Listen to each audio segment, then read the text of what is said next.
Hello and welcome to GNT Creator YouTube channel. In this video, we'll set up your SQL environment so you can start practicing. I will show you how to install MySQL Server and MySQL Workbench on macOS. All the software we will use in this tutorial you can find on mysql.com website.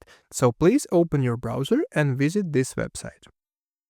First thing we need to download is MySQL Server. Let's understand what is it and why do we need it. MySQL Server is a database management system that helps store, organize, and retrieve data efficiently. It acts like a digital filing cabinet where you can store structured data and access it using SQL, structured query language. So let's click on Downloads, scroll to the bottom of the page, and click on MySQL Community Downloads. We're looking for MySQL Community Server, right here. In the next menu, there are three drop-downs. Select version. It is already pre-selected with the newest version. Select operating system. And it is also pre-selected with macOS because this is my operation system. And select operation system version. If your Mac has M1 or M2 chip, please select ARM option.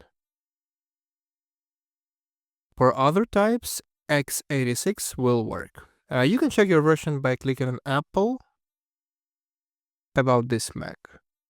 As you can see, I'm using M1, so I will select ARM version.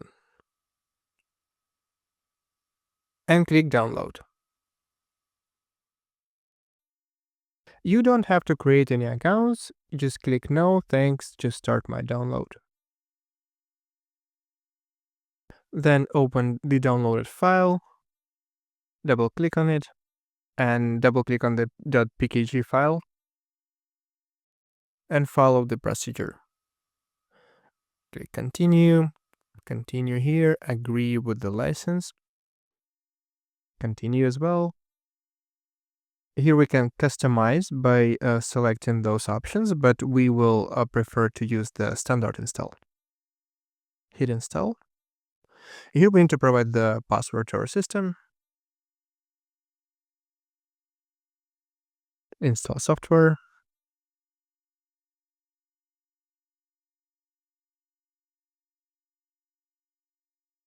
And right now we need to create the password. So I will create a pretty simple one. So it's from 1 to 0. 1, 2, 3, 4, 5, 6, 7, 8, 9, 0.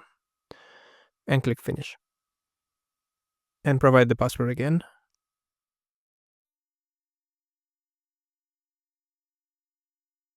Alright, so installation is done. Let's click Close. And move the installer to trash. Now let's open System Settings and scroll down to the bottom. As you can see, now we have the MySQL option here. Let's click on it. We do have one instance installed and the same instance is running. You will probably have a different version than mine. Also, there is an option to stop MySQL Server from here. A checkbox to choose whether we want to start it when the computer starts up, and a button to uninstall the SQL Server. Also, there is a configuration section right here with the different parameters and folder locations. Before we go any further, I would like to mention that all the commands you need for this tutorial you can find in the description below the video. Please use them or type manually. Now we need to establish the connection with SQL Server using a command line. From Spotlight, type terminal and type this command: MySQL-u root-b, and hit enter. So you will probably see zsh command not found MySQL.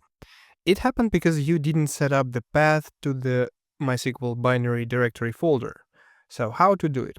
When you open the terminal the first time, it is opened in the home directory of your macOS. Type this command to see all the files and folders in the directory: ls-al, and hit enter. As you can see, I do have this .zshrc file. You probably don't have it. So if you don't have it, you need to create it. So to create this file, you need to provide this command: touch zshrc and click enter. I'm not gonna do that because I already have the file. So let me clear the log. Now we need to open and edit this file. Type open.zshrc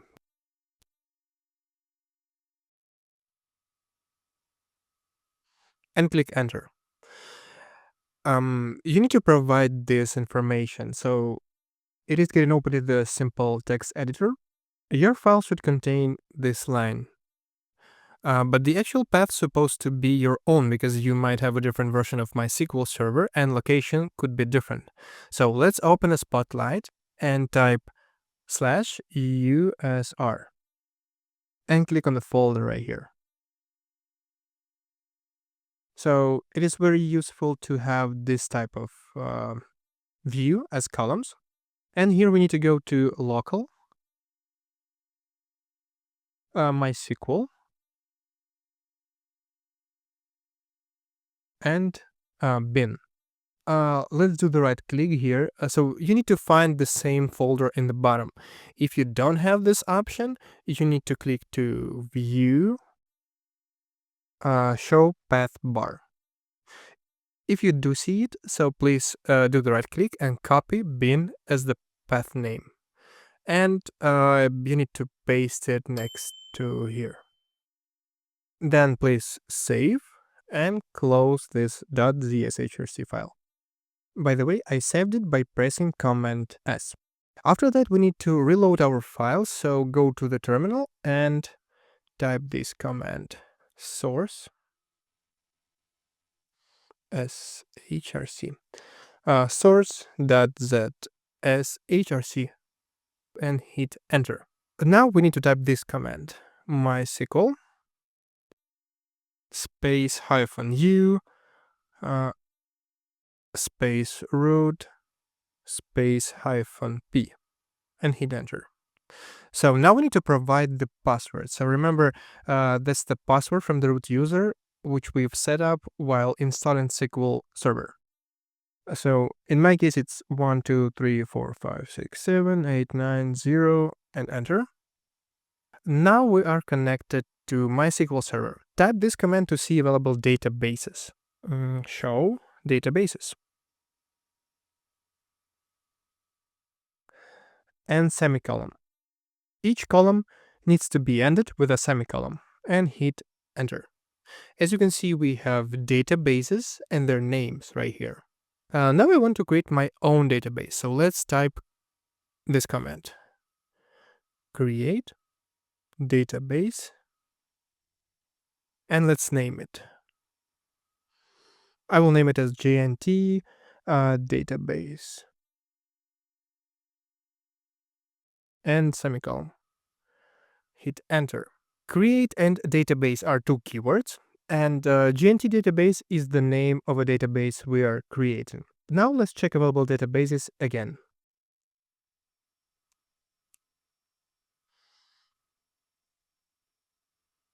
As you can see, the list of databases now contains a GNT database, which is the new database which I just created. Now we can close the terminal and terminate it. We know how to connect to a database using terminal, but we also have an option to use a different approach. MySQL Workbench is a visual tool that helps you manage MySQL databases without using the command line. It provides a user-friendly interface to create, edit, and manage databases easily. So let's go back to this URL, mysql.com, and click Downloads. Scroll down, MySQL Community Downloads again. But now we need to set up MySQL Workbench, which is this option right here. Please click on it. Again, so select operating system is pre-selected already to macOS, and select operation version is based on your chip. If you have M1, M2 chips, you will select ARM. If you have any other chips, you will use x86. So I will use ARM right here and download the installer. Click no thanks, just start my download and open the file. Double click, just simply move it to applications. I already have MySQL Workbench installed, but just for demonstration purposes, I will reinstall it one more time. So I will click Replace. Then go to Application and open the app, MySQL Workbench. Hit Open. As you can see, we have one option to establish the connection to our SQL server, which is right here. Let me click on it and provide the password to root user. Remember, that's the password which we've created, which we've set up while installing the SQL server. So in my case, it's 1, 2, 3, 4, 5, 6, 7, 8, 9, 0. Let's click Enter and hit Continue anyway. To see all the available databases, let's type Show Databases.